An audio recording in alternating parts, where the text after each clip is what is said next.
Labą dieną. Jurgė mano vardas. Jonas. Jūs Jonas būsite. Taip. Tas mieliausias jaunikis Jonas. Taip. Jaunikis Jonas. Taip. Tai čia jūs skambinot, ar ne, mum į laidą? Taip.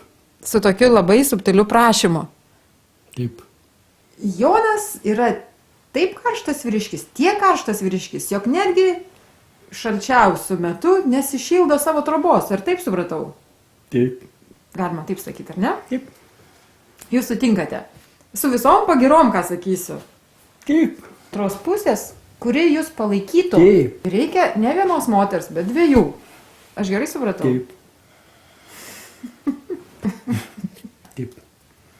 Ir kad būtų kaimiškas. Taip. Metas. Taip. Tame name.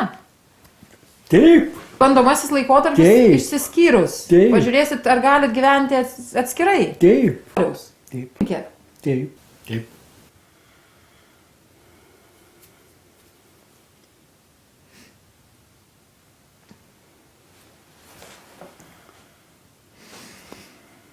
Mūsų Jonas dabar klausosi širdies balso.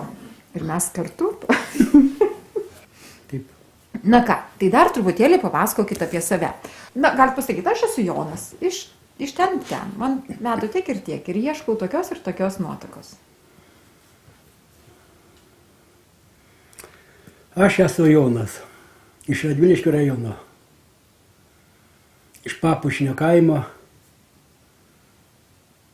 Ieškau tokios ir tokios. Na, nežinau. Nu, gal ir gerai. Nieko tokio. Taip.